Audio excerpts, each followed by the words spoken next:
Hello friends, welcome to Disha class. तो चलिए students, आज हम देख रहे हैं 5th स्टैंडर्ड का हिंदी का लेसन नंबर 3 योग्य चुनाव।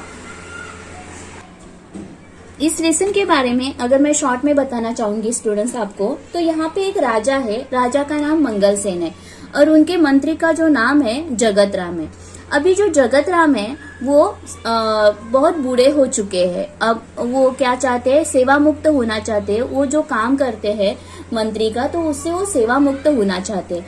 तो उन्होंने राजा को कहा कि मैं सेवा मुक्त होना चाहता हूँ मेरे काम से। तब तो राजा उन्हें कहते हैं, अगर आप सेवा मुक्त होना चाहते हो तो आप जैसा एक परोपकारी सेवा करने वाला मंत्री मुझे लाकर दो और उसके बाद ही आप इस काम से सेवा मुक्त हो सकते हो। तो चलिए स्टूडेंट्स, हम देखते हैं लेसन नंबर 3 योग्य चुनाव। तो यहाँ पे स्टूडेंट्स, राजा मंगल सेन के मंत्री जगत राम बूढ़े हो चुके थे। तो राजा मंगल सेन थे, उनके जो मंत्री थे जगत राम, वो क्या हो चुके थे, बूढ़े हो चुके थे।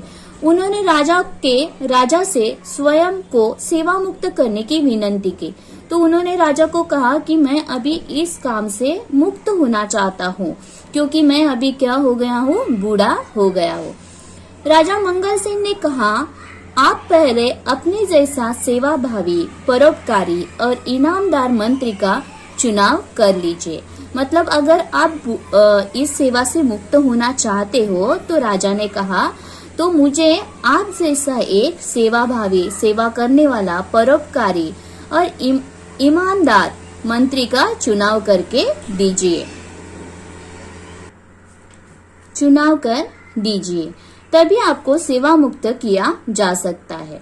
जगत राम ने आदेश दिया, राज्य में ढिंडोरा पिटवा दो कि राज्य के नए मंत्री का चयन अगले गुरुवार को किया जाएगा। तो मंत्री जगत राम ने क्या किया कि उनके हाथ के, मतलब उनसे जो मंत्री थे, उनको भी बताया कि राज्य में क्या करो, ढिंडोरा पीटो। ढिंडोरा पीटना मतलब क्या, वो जो न्यूज है उसे स्प्रेड करना, मतलब हर किसी को जाके गांव में जाके बताना। जैसे कि ढोल बजा के बताते थे, वैसे ही उसे ढिंडोरा पिटवा दो कि राज्य के नई मंत्री का चयन मतलब क्या बच्चों, चयन मतलब चुनाव होने वाला है और वो अगले गुरुवार को होने वाला किया जाएगा। ऐसे राजा जगत राम ने ढिंडोरा पीटने के लिए कहा, सबको बता दिया। तो इस पद की इच्छुक तो 11 बजे राज्य दरबार में पहुंचे। मतलब इस पद के लिए जो इच्छुक थे, मतलब जिनको लग रहा है कि मैं मंत्री बनना चाहता हूँ, तो वो जो इच्छुक है, इंटरेस्ट है जिनको, वो क्या करे, राज्य दरबार में 11 बजे पहुंचे।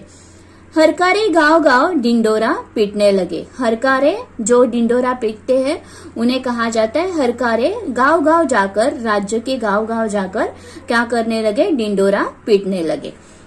चयन वाले दिन दरबार की ओर जाने वाले मार्ग पर सुबह से ही नवयुगों की भीड़ लग गई थी। मतलब चुनाव वाले दिन जब गुरुवार ने आने वाला था, तो उस दिन गुरुवार के दिन क्या हुआ, राज्य दरबार की ओर जाने वाले सुबह नव युवक थे, जैसे कि 25, 26 इयर्स ओल्ड, 24 इयर्स ओल्ड, ऐसे जो युवक थे उनकी भीड़ लग गई थी, क्योंकि वो हर कोई मंत्री बनना चाहता था। सैकड़ों की संख्या में युवक दरबार की ओर जा रहे थे। मतलब सैकड़ों की संख्या में बहुत सारे युवक आ रहे थे, क्योंकि उनको क्या बनना था, मंत्री बनना था। इसी रास्ते पर एक तरफ एक वृद्ध हताश सा बैठा था। उसकी बैलगाड़ी का एक पहिया रास्ते के किनारे कीचड़ में फंस गया था। जब ये युवक जा रहे थे राज्य दरबार की ओर, तो उसके रास्ते के दूसरी तरफ ही एक वृद्ध व्यक्ति, मतलब वृद्ध मीन्स क्या, बूढ़ा आदमी, एक हताश होके बैठा था। क्यों हताश होके बैठा था, क्योंकि उसकी जो बैलगाड़ी का एक पहिया था, वो रास्ते के किनारे जो कीचड़ था, बहुत सारा कीचड़ था, तो कीचड़ में वो फंस गया था और वो कीचड़ से बाहर निकाल नहीं पा रहा था। इसलिए वो वृद्ध जो है वो हताश होके बच्चों बैठा था। अभी वृद्ध के कई बार पहिया कीचड़ से निकालने की कोशिश की, पर वह असफल रहा। वृद्ध ने क्या किया, बहुत बार ट्राई किया कि वो जो पहिया है वो बाहर निकाल सके, मगर वो असफल रहा। क्यों असफल रहा? क्योंकि वो बूढ़ा हो चुका था और उनके पास इतनी ताकत नहीं थी कि वो पहिया वो बाहर निकाल सके। मंत्री पद के अनेक उम्मीदवारों ने राज्य दरबार जाते समय यह दृश्य देखा था। मतलब मंत्री के पद के लिए जो नवयुवक जा रहे थे, तो उन्होंने भी ये दृश्य देखा था कि एक वहां पे एक बूढ़ा आदमी था, मगर हर किसी ने उन बूढ़े आदमी को क्या किया, इग्नोर कर दिया। मतलब ऐसे ही वो चले गए, नजर आते ही उन्हें देखा नहीं गया। तो देखा पर किसी ने वृद्ध की सहायता की नहीं, मतलब किसी ने उनको हेल्प नहीं किया। हर कोई वो चुनाव के लिए जाने के लिए उत्सुक था, तो वो हर किसी ने उन्हें इग्नोर किया और वो मंत्री के लिए निकल पड़े। उम्मीदवार युवकों में एक था कर्मवीर। कर्मवीर निर्धर परिवार का प्रतिभाशाली नवयुवक था। मतलब उसमें एक युवक था, जितने बहुत सारे युवक जा रहे थे उसी में से एक युवक था, उसका नाम क्या था, कर्मवीर था। और कर्मवीर क्या था, निर्धर परिवार का प्रतिभाशाली नवयुवक था। प्रतिभाशाली मतलब कुछ काम करने की उनमें मतलब अच्छा युवक था, बहुत ही अच्छा युवक था। वह तेजी से दरबार की ओर जा रहा था। वो भी जैसे हर कोई नवयुवक जा रहे थे चुनाव के लिए, उसी तरह से वह भी तेजी के साथ दरबार में जा रहा था, क्योंकि देर नहीं होनी चाहिए, इसके वजह से वो भी तेजी से जा रहा था। उसी समय बैलगाड़ी वाला वृद्ध एक बार फिर पहिया कीचड़ से बाहर खींचने का प्रयास कर रहा था। उसी समय जब वो बूढ़े आदमी ने उस युवक को देखा, तो उन्होंने भी फिर से पहिया जो कीचड़ में फंस गया था उसे निकालने की कोशिश की। यह दृश्य देखकर दरबार पहुंचने की चिंता न करते हुए कर्मवीर सीधे कीचड़ में उतरा। यह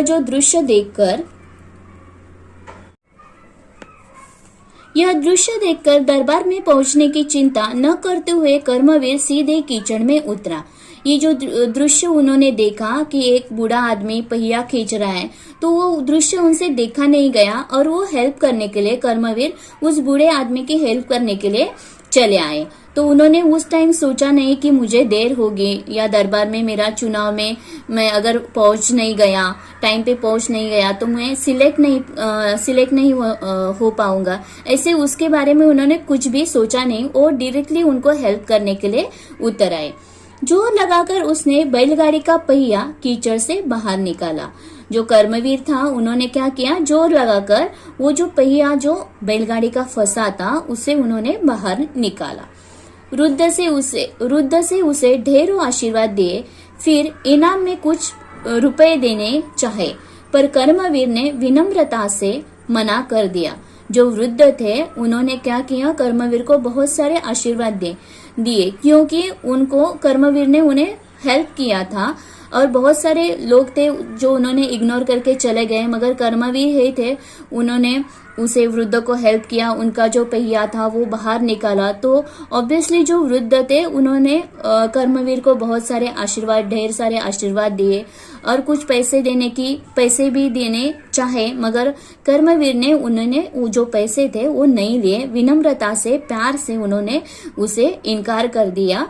देर हो जाने की आशंका से भागते दौड़ते कर्मवीर दरबार पहुंचा।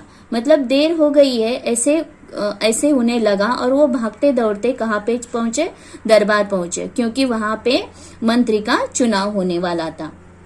वह हाफ रहा था, मतलब वो दौड़ते आ गया तो ऑब्वियसली वो उनको मतलब थोड़ी थकान होगी, वो हाफ रहे थे। उनके कपड़े कीचड़ से सने थे, मतलब पूरे कीचड़ से भरे हुए थे, क्योंकि उन्होंने कीचड़ से वो बैलगाड़ी का पहिया निकाला था। सारे उम्मीदवार उसे देखकर हंसने लगे। तभी बैलगाड़ी वाला वृद्ध भी वहां पहुंचा। मतलब सारे कैसे सज धज के आए थे, अच्छे कपड़े पहन के आए थे, मगर जो कर्मवीर थे तो उन्होंने वो गाड़ी का पहिया निकाला, इसकी वजह से उनके सारे कपड़े क्या हो गए थे, खराब हो गए थे। तो उन्हें देखकर सारे उम्मीदवार जो थे वो हंसने लगे। तभी बैलगाड़ी वाला वृद्ध भी वहां पहुंचा। वह वृद्ध कोई और नहीं बल्कि स्वयं मंत्री जगत राम थे। तो वो जो वृद्ध थे वो कोई और नहीं थे, तो वो कौन थे? मंत्री थे, जगत राम मंत्री थे, क्योंकि उन्हें क्या करना था?